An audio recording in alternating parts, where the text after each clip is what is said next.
DDA August 2020 rescheduled board meeting to order. Can we start with the Pledge of Allegiance? I pledge allegiance to the flag of the United States of America and to the republic which stands one nation under God, indivisible, with liberty and justice for all. Lisa, you want to do roll call, please? Yes. Tar? Yes. Humphreys? Carol is muted. Talk in your phone, Carol. She's here. You can see her. Right. Melton? Here. Can you hear me now? Yep. Brandt? Here. Yep. Carl's here. Brandt? Rose? Here. Hayes? Here. Poznanski? Here. Stevens? Here. Parker? He's here too. Yep. Parker? He said yes. I could see his mouth there. All members are present. Okay. Did you get Rose? Yes. Okay. Must have missed that one. Okay. Okay, do we have anybody on for public forum? No. No. Do not have anybody else that's joined in. Okay, before I ask for the approval of the agenda, I'd like to add to the committee reports, the Christmas subcommittee. I think Carl had a report back from the fundraising company, so I'd like to add that to the agenda.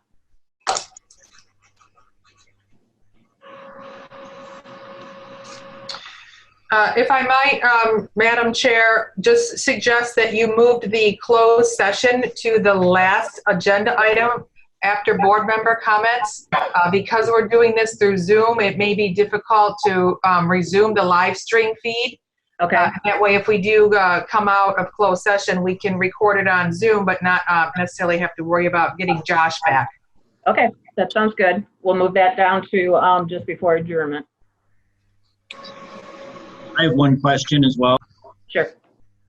I'm just not quite sure where this fits. There's been, Greg and I have had a few very preliminary discussions and working on potential mid-block crosswalks. And I don't know if that's something that's an actual subcommittee list or if that's just board member comments later on, but that's the question. Were you and Greg forming a subcommittee for that? Well, that was my understanding. I don't know, Okay. Greg, correct me if I'm wrong. I don't know how formal that was put out. Well, then I would add that as a committee report for the crosswalks from you guys into the agenda. Okay? Okay, that's great.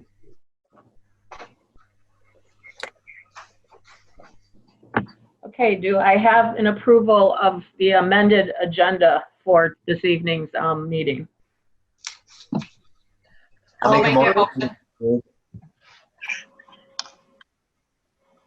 All in favor? I'm sorry, you have to call a roll. Kelly, you have to call a roll for every agenda item vote because we're on resume. Oh, because we don't do that. All right. Correct. Okay. Lisa, call roll call, please, for the agenda approval. Okay, who was the second on that? I can second that, Rose. Okay. Melton? Yes. Rose? Yes. Humphreys? Yes. Brandt? Yes. Hayes? Yes. Poznanski? Yes. Parker? Yes. Tar? Yes. Stevens? Yes. Motion carries. Okay. Hope everybody read your July 13th minutes. I need an approval of the minutes from the July 13th meeting, please.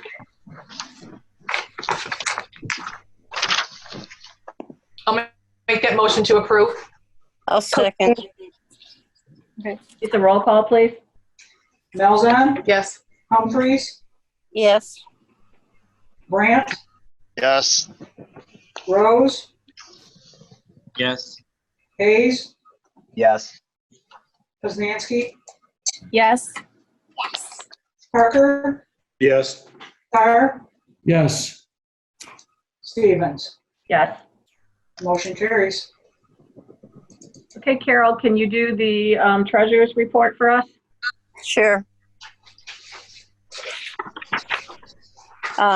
It's dated July 31st. Out of the general checking account, we paid Vans Valley, their plant and watering, $3,412.17. We paid our dues for the Michigan Downtown Association of $125, and we paid the AT&T bill for $64.63. The other thing we paid was at payroll. There was actually 3 checks cut, 1 for June and 2 for July. And we paid the IRS and the state of Michigan and the unemployment taxes. So the total comes to $5,085.94. I have a question, being new to this. The flower and plant payment, is that, how often are you paying that? Is that a We pay 6 of those for the contract. Say that again? There are 6 payments of the same amount Okay. for the contract. And how many more payments on that for this year? It started in May, so this is only the second one, Oh, okay. Okay, or third one actually. It ends in October. okay.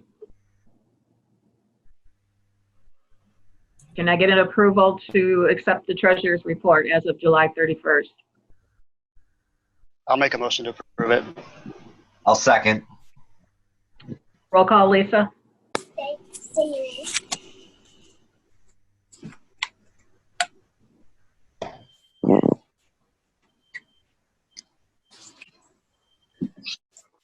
Oh, go ahead. Grant, Yes. Hayes, Yes. Poznanski, Yes. Parker, Yes. Tyre, Yes. Humphries, Yes. Malzahn, Yes. Rose, Yes.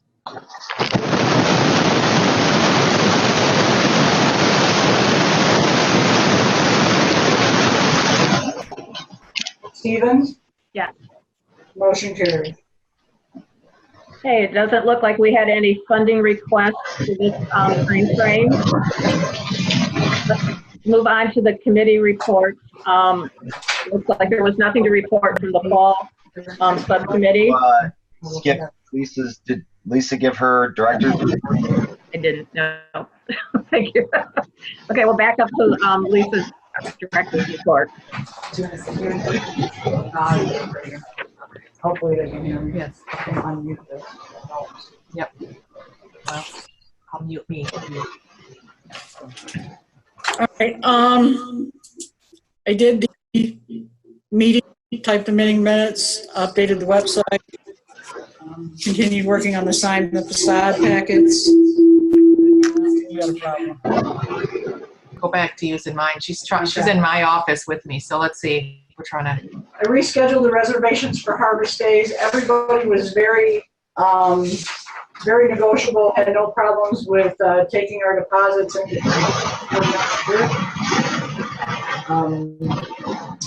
the Main Street streetscape. I located those documents and found that Rowe Engineering was the one who did those, and that's the document that I sent out.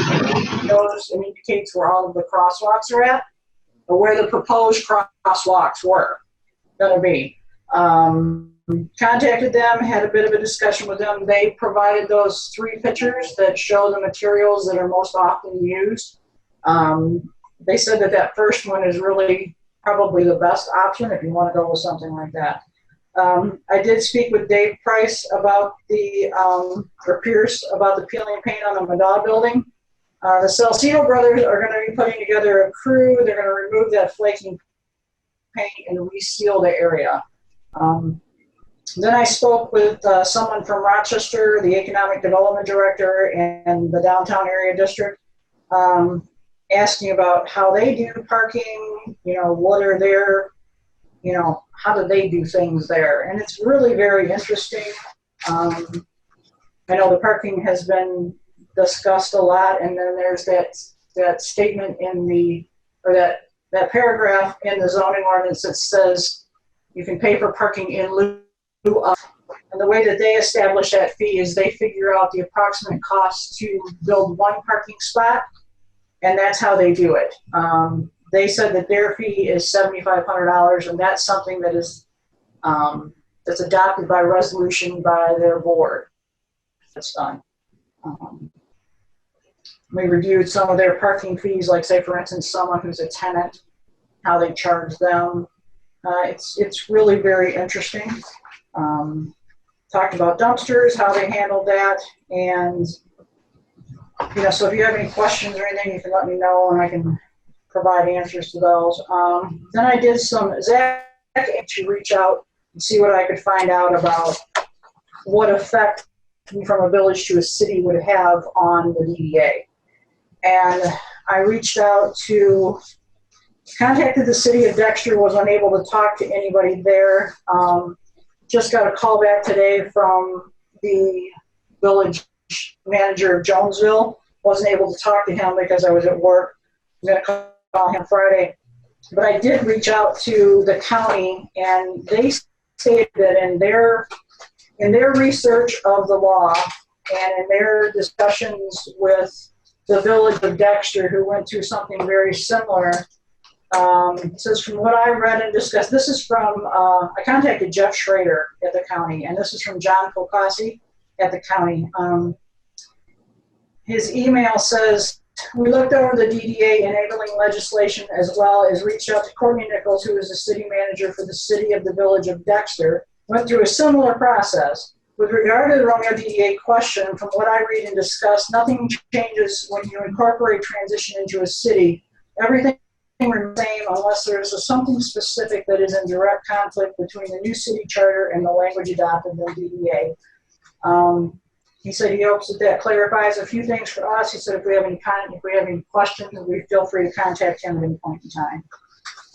Really quick, and we can cover this when we get down to it on the agenda if that's better, but does that pertain to the fact that there's two other entities that are paying into that tax right now? I mean, it's not just the Village of Romeo's DDA, it's Washington and Bruce's as well. So I don't know if that makes a difference, and I think it's something that we maybe need to get answers on, or does that not matter? I can reach back out to him, but he did make the comments, when I talked to them on the phone, because I actually talked to Jeff Schrader on the phone, and he said, well, Romeo is unique because you do encompass two different townships. So I have to believe that when they ask those questions, but I can reach back out to them and ask still apply, because it's still, the TIF money all still comes to the Village of Romeo. Right. Regardless, even though. My question, if the townships are collecting on behalf of our DDA section and they're paying it back to the village, if you became your own city, would the DDA not be the monies for the TIFA not be collected by the new city? Yes, they would. Okay. Yes, they would. That's exactly how they would be collected. It would just, essentially, it would just, instead of the Washington Township side paying to Washington Township and the Bruce Township side paying to Bruce Township, it would all just be paid to the village the same way that we collect now, right? Only right. Not getting the money from the other entity. Nothing gets reset. None of our boundaries get reset unless something specific in the charter, is in direct conflict with what the DDA ordinance says right now. Lisa? Yeah. Did he state where this information came from? What he is citing? We looked over the DDA enabling legislation, as well as reached out to Courtney Nichols, who was the city manager for the Village of Dexter, and they went through the same type of a process. The Village of Dexter has done it. Jonesville has done it. Clarkston has done it. Those are the three that I know right off the top of my head that have done it. So I had planned on reaching out to them too. Like I said, I got a call back from the gentleman in Jonesville, but I wasn't able to talk to him today because I was at work, so I was going to reach back out to him on Friday. But he did say directly from the enabling legislation.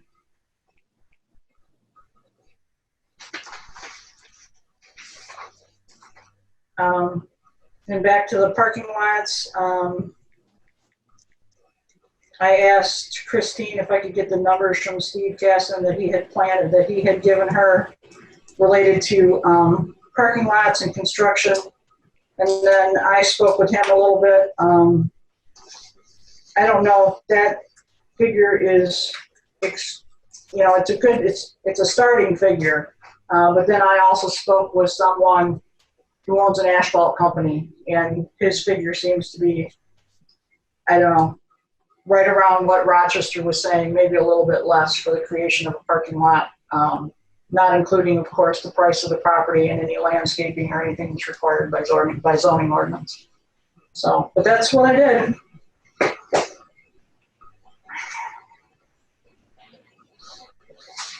Do I have a motion to approve the DDA director's report, please? I don't think we have to approve it, do we? No, you just have to, you don't even really have to do anything with it. It's just more for our own peace of mind, I guess. Okay. Okay, now to the subcommittee. Carl, I don't know if you want to give an update on the fundraising company, and I don't know what this is about at all for the Christmas lights, so if you might want to let us know for some of us new people here tonight. I do have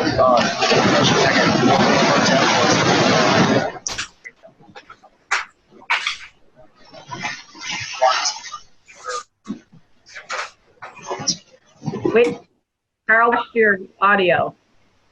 Can you hear me, Ms. Parker? Yes, I can hear you, Bill. I wanted to ask Lisa a question about the Rochester. When she said $7,500 a car, was that per car? If someone's short, like 5, then they would owe like $37,500. That $7,500 is per space. So Yeah. yes, if they're short 10 spaces, that's $75,000. They can Right. pay it all at once, or they can pay it over a 10-year period of time. The last item was the provided size of parking. What kind of number were you coming up with without the land? Without the land and without the landscaping, it came out to be about 87.5, give or take. Some because you wasn't sure on exactly what you would need to do in the way of landscaping. Right. I talked to Pat Vinkier and I asked his permission to quote him and went over one of these type of things, and we were getting a number kind of like half of that, including everything. So does that include, because Yes. included curb and gutter, drainage, Yep. lighting, striping? Yep. Okay. And I mean, I ask a specific because there's only one vacant piece in the downtown area, and we use that as a it was something to work from. And his feeling was, you were talking in the $45,000 range to meet the specs and do it. I mean, that was just him sitting in his office looking at it and saying, yeah, that's going to run about $45,000. I'm kind of surprised at the 87,000. Well, And of course, I don't know what size of lot you were dealing. I was dealing with a 6,400 square foot piece. I think I told him 6,700 square feet. So it's 80 by 84, 6,700, 6,720. We're talking about the same piece. Well, Right. It shows that there's a wide variety of opinions as to cost. Right. So he said Okay. that you get between 20 and 30 spaces, depending on the landscaping requirements again. An 80 by 84, you can get 14 spaces. I went through 2 professionals on that, and they were doubtful that you could get. Like I said, this was just, I mean, he wasn't sitting in an office, he was just kind of, Yeah, off the top of his head. Yeah, so he did approximately 37,000 for the asphalt and the dirt and for the equipment to move it all and get it ready, 10,000 for the curving gutter, 20 to 25,000 for the catch space. 10 for the lighting could be really high because we don't know what kind of lighting we gotta have. And then of course that includes he said that would include the striping, but again, it wouldn't include signage, it wouldn't include any type of signage. It wouldn't include obviously the property costs, and it wouldn't include any landscaping that was required. We're talking about the same size piece. Yeah. And he may have been quoting bigger, he could have been quoting bigger spaces. I know the ordinance requires 9 by 18. yeah, I know. It's 10 by 20 is the standard. you get an 80 by 84, you're going to get 14 spots out of it. Yeah. Okay, that was all. I'm sorry. Okay. Madam Chair, I'm not sure why Carol Humphreys has raised her hand to speak. She's muted, but Carol, do you have something? Well, you're muted, dear. Okay. Can you hear me now? Yep. yes. Okay. What I wanted to say was that we had discussions about payment of the TIF tax. Actually, we get the TIF from Washington, from Bruce, and from the village. So we get from all 3 places. I didn't want people to think that the village got all the money and then gave it to us. We get from all 3 places. Did you hear that? Yep. Okay. That's all I wanted to say. Okay. Okay, committee reports. Before I have some of the committees talk, the master plan subcommittee, who is part of that? Anybody? That was, Who? hang on 1 minute.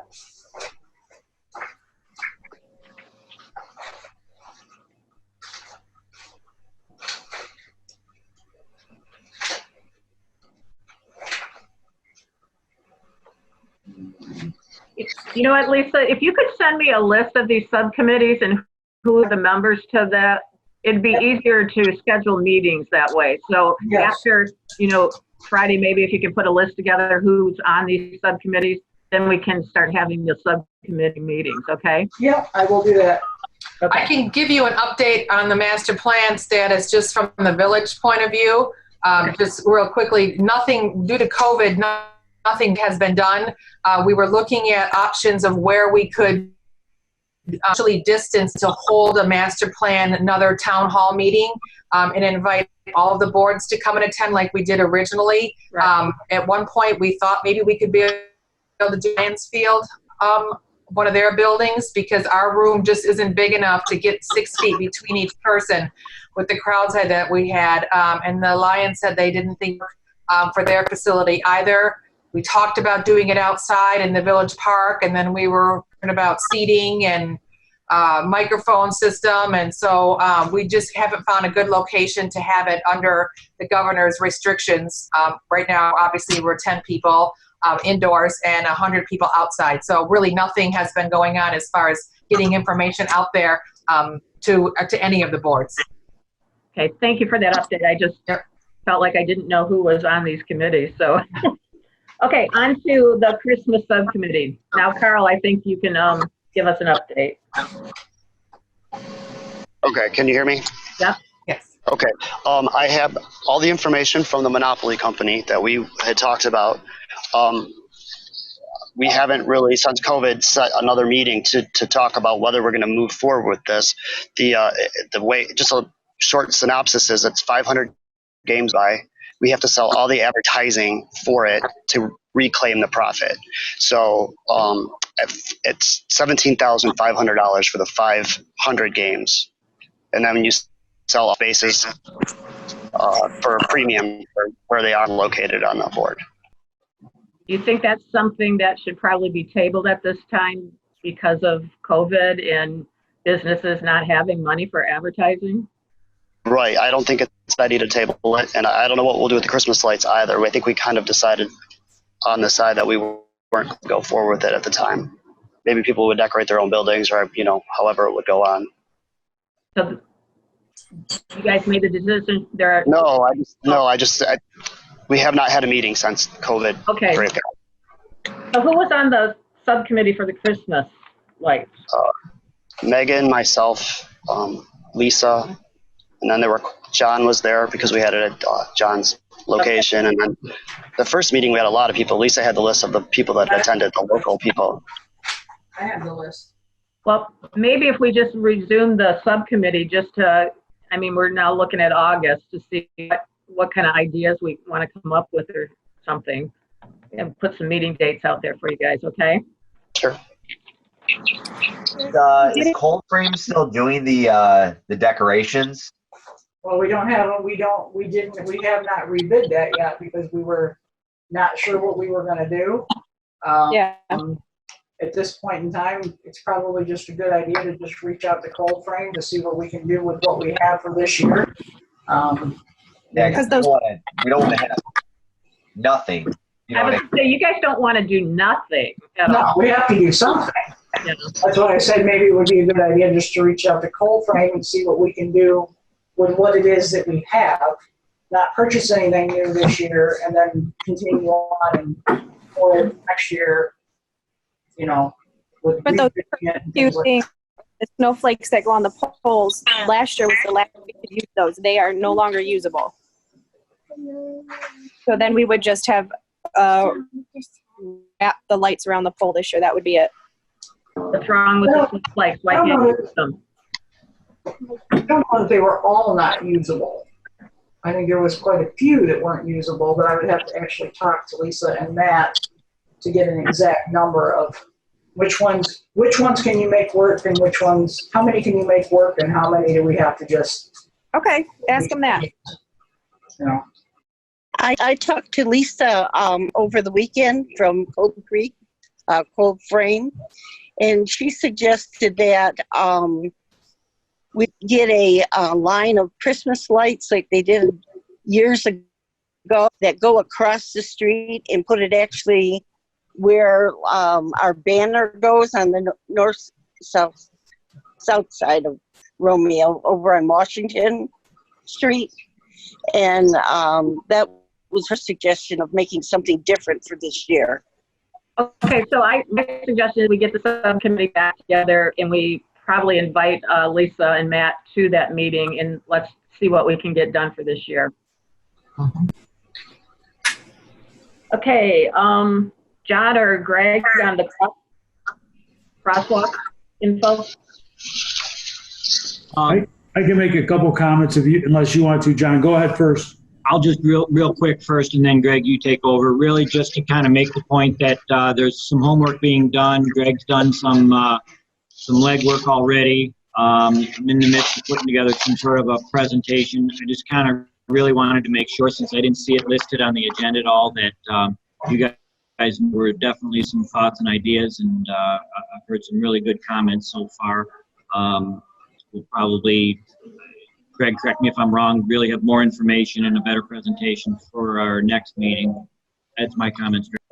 Yeah, so I spent a little time going back with Don Brown from the county and also John Paul Rea, trying to get some time booked with just to have the discussion on really what doors they can help us kick in. And I think Christine has already done a bit already. I think this is a go. We just got to give the county and kind of tell them what our thoughts are, because we've got the money to do a crosswalk and be a very basic one to something very elaborate, even if it starts out basic and simple and it grows to something more elaborate. So with that said, next week after we have time with John Paul and Don Brown, which is in the book right now with Don, if I'm not mistaken, Christine Yes, actually, Don had reached out to me a bit ago and just wanted to just touch base on the village, business. So I already had a meeting set with him for Thursday morning. We'll be down to see you, John, for coffee at Street. And then I invited Greg, since he initiated an email off to Don, also, putting this project sort of on his radar. So hopefully between the four of us, you, Greg, John, myself, and Don Brown, we can figure out how to move it forward. As Lisa indicated, we had a brief meeting here on Friday afternoon, walked the streets with Doug Schultz from Rowe Engineering. That's the firm that did the original streetscape. Nathan Bartholomew ended up with the drawings from that project of the whole streetscape plan when the DDA left the other building over there on Rawls. So he's going to get those in my hands. But Rowe still has the entire project on file. They already did, and we paid for a lot of the works and drawings that you already see there. So Doug was excited I asked him to come back with another just per project quote for us. And what would it cost for us to move this forward? I don't know if you can see this drawing. Let's see if I can hold it up so my camera can capture it or not. They have this sort of painted on thing that they've done in a couple other municipalities where it's, painted red with brick paver sort of design in it. And they're applying that in a couple other communities. He said it's about $4,000 per stripe. So I thought it really is a project that we may be able to actually kick off with what we have in the coffer. So we'll keep it moving forward. And anybody who has some thoughts or ideas or interested, please send John or myself an email. This isn't our little pet project, but I can't really honestly think of a more important thing to do downtown right now than to start implementing some sort of formal crosswalks. Hey, thank you, you guys, and keep us posted on these extra meetings. Yes. Okay. So we move the closed section to the end. So we're going to hear an update on the village to city impact on the DDA, and President Malzahn is going to highlight some of the points to that. Yeah, thank you, Kelly. I hope everybody's had a chance to really read and review the full final committee report. I believe you have a copy of it in your packet. But I wanted to just take a minute. I've gone to each one of the boards. Of course, each one of the boards had a liaison that served as a committee member. We had both the benefit of Greg Tarr and Kelly Stevens serving that subcommittee, so they can certainly address any other questions or talk about the work that we put in putting that final project together. The report itself is quite extensive. So I have just a few highlighted bullet points that I would just like to go over that are key things that I think we sort of need to, bear in mind. There are pros and cons, of course, to this project. The three biggest cons were the length of time. This should take 2 to 3 years. The cost projected to be spent. We're anticipating possibly up to about $30,000. That money will be mostly for legal, for application fees, for a boundary survey that has to be done, and some other financial documents that have to be certified in order to complete the documentation that the state requires. And most of that work has to be done at the state level and submitted before it gets to a ballot initiative for the residents to look at. So we want to make sure we take our time and inform the residents, get some feedback, answer their questions, just like you guys had a great question, what happens to the DDA and its funding?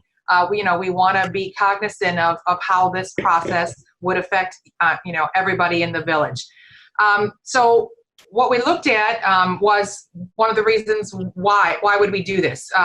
Village of Romeo has about 3,500 residents. That's from our 2010 census. I know we're working on the 2020 numbers, but we don't have those finalized yet. So we looked at the 3,596 residents. That makes us the 8th most populated village in the state of Michigan. So we're one of the largest villages. If we were to become a city, we'd be the 177th most in population in the state of Michigan. We are the only village left in the state of Michigan that's part of 2 townships, with the recent annexation of part of the Ray Township and possibly Armada Township. We have the annexation request coming in from Powell Road area. We would be split between 4 different municipalities that our residents would have to either vote in or pay taxes in, that we would have to sort of work with getting this to our residents, versus if we became a city, it's just a single unified form of government. Everybody, it's a one-stop shop right here in the village offices. So certainly an ease of use for our residents and our businesses. We would, demographically, you know, it's pretty obvious that the Village of Romeo is significantly different from the townships, right? You've got Bruce to the north that's extremely rural. Their master plan says they want to stay rural. You know, they're mostly agricultural out there. They do benefit from the industrial park that they share with us. Most of those businesses in that industrial park are on the Bruce Township side, so they pay the the city tax or village tax as well. We looked at Washington Township. Again, diversity, very different from the density and the population that you see down in Washington Township. So you take a look at where's our growth going to come from. It's not going to be like a Washington Township. And also to note that Washington Township already has in their master plan their village district. They are looking to develop their own downtown area in their village district, where historically all these, the Village of Romeo has sort of been the city that Bruce and Washington Township all supported community-wide. So we want to continue that, but we also have to know what the direction that Washington Township is looking to move. And so the development patterns that we see in those townships are diverging, and they're not consistent with the community character of the Village of Romeo. We, you know, truly felt that we were unique, and the Village of Romeo draws people to us. They want to come for our historic charm, our downtown, and I think the committee looked at, is it best to become our own autonomous city where we can control that narrative. We can we can retain what we already have. We can still be called the Village of Romeo, even if we are a city. So the city of the Village of Romeo, certainly something that we wanted to consider. We reviewed the financials and the taxation status. We spent a lot of time developing on this, and happy to report that it's really a break even for the taxpayers. There's a small tax savings to be had, but not enough significantly that we wanted to tout it as one of the key reasons why to move forward, that it would necessarily save people money on their taxes.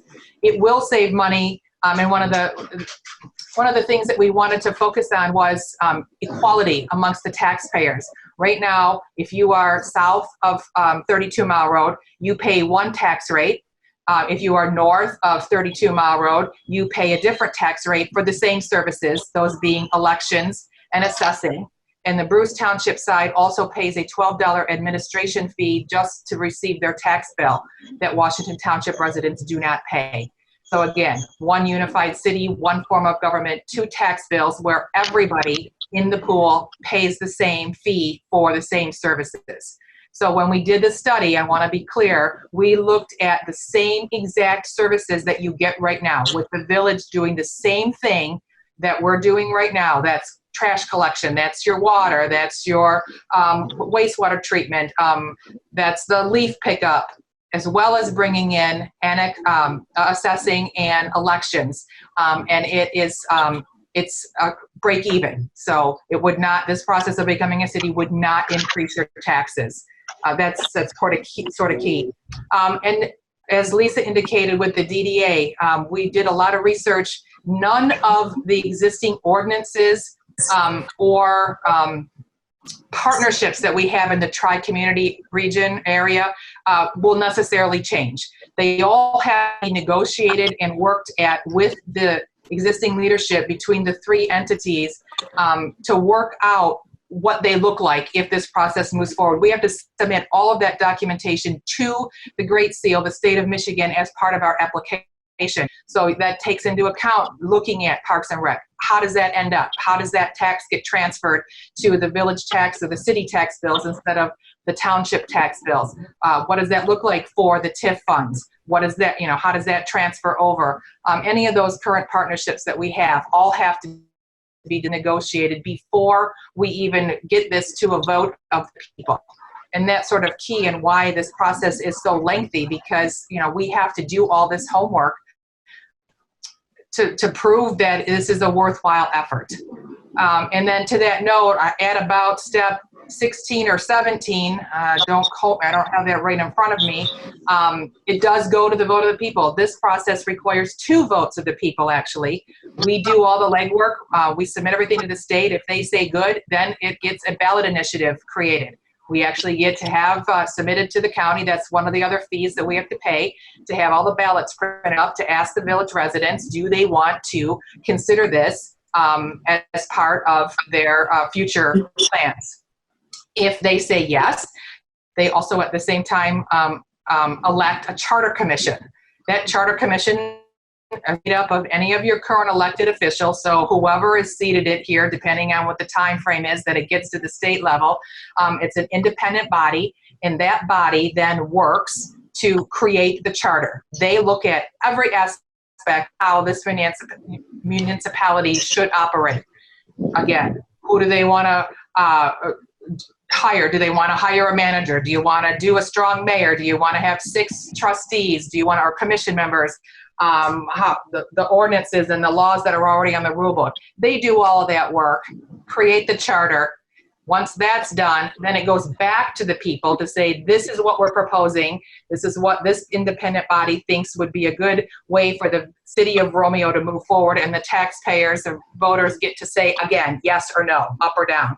So 2 votes of the public. So that's part of the lengthy process. But we looked also at all the historic documents that we could find. This process has been looked at least 3 or 4 times over the last 60 years. The last time was in 1994, done by the Planning Commission. There's some great articles that are in the archives over at the Kezar Library. A couple of articles that Mel Blake wrote, an editorial piece, saying that at that time, 94, that in order for Romeo to move forward, to preserve our history, they thought that this was an eventuality that truly would need to be considered. And so the committee recommended at that time that it's time to put this before the voters. Let's move this forward and ask the voters, what do they think? Because it's their voices that really are key. As board members of the DDA, from the Planning Commission to Village Council, I would hope that people are looking to you to ask those questions and then report back, see if we can get the answers and get everybody educated to the pluses and the minuses of what this process looks like. So to their end, the committee did recommend again, and the Board of Trustees voted 5-2 to, yes, take this into phase 2, which is to start that legwork of all the documentation that has to be gathered. As a quick side note, I do have this full report on the village website, so if anybody needs additional copies or wants to direct somebody to see it, it's easily downloadable at the village offices. And when we do finally get out from one of these COVID restrictions and we can have these master plan meetings, that's when we plan to incorporate both this process and the master plan updates into a town hall sort of format. So that's what I have, Kelly. Sorry that was long. Oh, I should also note, just one quickly, there was a question that was posed by Trustee Fowler at the conclusion of our meeting that he had some concerns over a detachment. And I haven't had an opportunity to report back to Village Council, but it will be at our meeting next Monday, that detachment, although it can certainly happen, it's much like annexation, and the chances of detachment happening through this cityhood process is virtually none, because it requires a vote of the city council to detach any property. It also must be not serviced by city water and city sewer, which, we service the entire village. We would service the entire city. That's the main reason why you can annex property right now, is to provide those utility services where they're not provided for somebody who wants to move in and out. So detachment, it does not look like that would be an issue. Okay. I have a question really quick. Would it be the charter body that ultimately would make the decision if the city of Romeo would have a DDA or would have a different type of board that would essentially function the same way, maybe an advisory board versus the DDA? Who ultimately makes that decision for the charter? Right. So the TIF plan that's in place is optional. In essence, right? It's been adopted here in the village, and it was adopted by village council. It would be a vote by village council to eliminate the TIP plan. So the charter commission wouldn't really have a say in that. It would be your elected body that would say whether or not the TIP plan was of value and should be continued. The new board after this is established, or before that happens? It would, it could happen at either time. We could make that vote at Monday's meeting if we wanted to at the village council level, or when you elect a new city commission, if we were becoming a city, you elect a whole new board.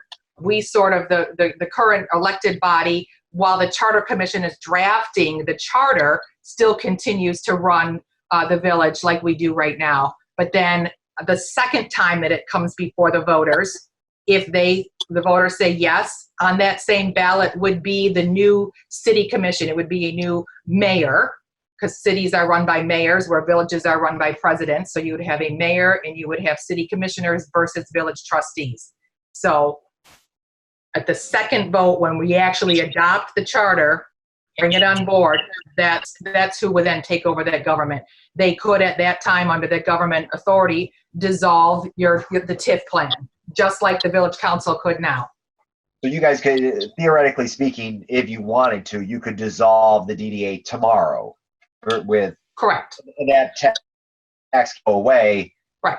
And we had that happen with the former administration when they did that. And then the DDA obviously filed a lawsuit to try and retain that TIF plan. And that's what led to the consent judgment agreement. I have a question.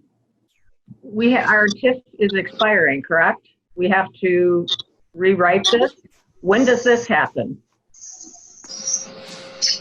Kelly, I just, again, I talked with Jeff Schrader. Mm-hmm. The plan is that the county is going to help us with that. There will be a cost for that. We'll start looking at that in January, and we'll be complete with the process before June, so that it can be presented to the board prior to, our fiscal year's ending. Okay. So we are working on this then? Yes, we are working on it. He said there's no need to hurry on it because it doesn't take that long, and the county will help us with it. Again, there will be a charge for it. He's thinking probably right around $1,200, but he can't commit to that 100%. But the county does charge to do it, but they're more than willing to help us do it. Okay. Any other questions for us for the city? Zach has something. Yeah, I was just going to say, part of my thought on this would be, not that this is going to impact the ultimate decision at all, but shouldn't we as a board, if things are going to change, at least, we can give our own input as a DDA board that can be on record saying this is, the DDA is in support of it because of XYZ, or the DDA is against it for XYZ, because that's something that could potentially be, our main responsibility as board members here is it's to the DDA, right? Not necessarily to the village or beyond that. It's how does it affect the DDA? So if we had something where we wanted to review this, ask the right questions, and then have something on record, regardless of what way the board wants to go, to say that this is going to go on file or on record, and it can go to village and say the DDA is in support of this or against it for whatever reason. Yeah, that's the exact reason why I'm making the presentation tonight, and why the board was invited to the master plan. And even though the DDA really doesn't have a say in the master plan per se, that's a function of the planning commission, certainly wanted all of the boards to have the education, have the opportunity, right, to ask the questions and express any concerns. So Zach, if you think that's an idea, we can certainly put it back on the agenda at whatever time you want for the DDA level to do that. You can do it by special meeting. You can offer input, review it now, however you want to handle it. Absolutely. Well, are you asking each member to vote on a motion to approve this or deny it? No, there's nothing. I don't have anything to approve. I think everybody needs to at least read it. I don't know if everybody's gone through it yet, and I know there's still a process that has to be done here. But I don't know why it's sticking out to me, but before I remember there being discussion of if the DDA has to be dissolved, you can't your TIF collection is going to be different if you have to reestablish yourself. I don't know whether that's true or not, but I remember that being discussed at one point or another. So if it is dissolved and we did try to reestablish a DDA, we would not be capturing the same funds that we are now TIF plan. Is that? Right. Well, and I believe that's through the research that Lisa's doing, reaching out to the county, looking at the TIF financing plan and reaching out to what the other municipalities experienced. How did they handle this issue? Hopefully that answers that question. If light is shed on something that we don't know, that's why we're doing this research and this additional work. So for sure, it's a very worthwhile question. I don't think at this point the answers that we have is that no, Zach, everything appears that it would stay the same. Just like the Parks and Rec thing, it wouldn't necessarily mean that we would no longer be part of the Parks and Rec plan. It means that that tax roll, that tax collection just gets transferred to the city tax bill instead of the township tax bill. The capture from the Village of Romeo remains the same. I thought Lisa asked Jeff that question, and he said, unless we don't want to totally dissolve, so we're going to remain the same, but get incorporated under the city, that your tax rate would remain the same. Isn't that what you said, Lisa? That's what it sounded like to me. Yeah, okay. Yes, Right. everything would remain the same with the exception of if there was something in the current DDA ordinance or something that is created in the charter that would be conflicting. That would be the only, and I'm sure when they charter, they would look at the ordinance and write it so that things would continue on in the same way that they are. It would be rather counterproductive to put something in there that would cause more work. Well, it sounds like we have to double check with the ordinance then, because there could be something that is in conflict with that. So I mean I'll go through it. I'll look before next month's meeting and just see if I find anything, and if we can just if it doesn't affect us in any way, then we really don't. I mean, I would like a copy to read also. Lisa, did the new members get their I've got to create books for them. So books we have are old. Okay. Okay, so we should be getting an orientation board manual, correct? Yep. Okay. Yep. Okay. I mean, you can Google it. It's the tax financing plan is available online, but certainly we can. Lisa should print that out for you. I did have a quick Facebook Live comment that came in, and people were wondering what happens with the fire EMS. Just so that you know that that's a contracted service right now. We have a 5-year contract, so again, depending on the time frame, it would just continue on, or we could decide to create our own fire department, which we eliminated quite a few years ago. Like we have our own police department. But nothing happens to that contract per se just because we go through this process. So I hope that answers the Facebook question. Any more questions for Christina on this or comment? Nope. Okay. Not quite sure how we go into this closed session with the Zoom, so I'm going to need some help here on the... Well, I'm going to make a motion to leave regular session and move into closed session. We do have our village attorney, Mark Clark, with us. I'm going to make a motion to move into closed session to discuss the potential purchase of real estate property within the village for use by the DDA. Poznansky, second. Roll call, Lisa. Hang on 1 second. Malzahn, Yes. Poznanski, Yes. Parker, Yes. Tar, Yes. Brandt, Yes. Hayes, Yes. Rose, Yes. Humphreys, Yes. Stevens. Yes. Motion carries. Okay.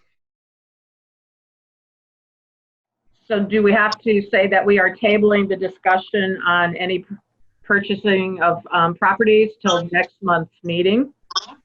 Yes. And then, do we have any board member comments? Greg? Nope. Carol? Nope. John? No. Greg, did you want to say something? No, I'm good. Thank you. Okay. Bill? No. Beth? Good. Nope. Carl? Nope. Megan? No. Nope. Christine? I have 2. Sorry, I know everybody wants to go home. Mhm. Just putting it out there. Locks Cleaners, I believe has been sold. I'm not at liberty to disclose that information, but they are starting the environmental work to be done. And I've heard that it would be a restaurant group. So I'm letting you know because I said I would, because they'll hear anything to let you know. So that's what I know. And 2, I don't know if anybody's driven down. DDA is doing a streetscape redo on downtown Elmont. They removed their brick pavers. They removed all of their trees.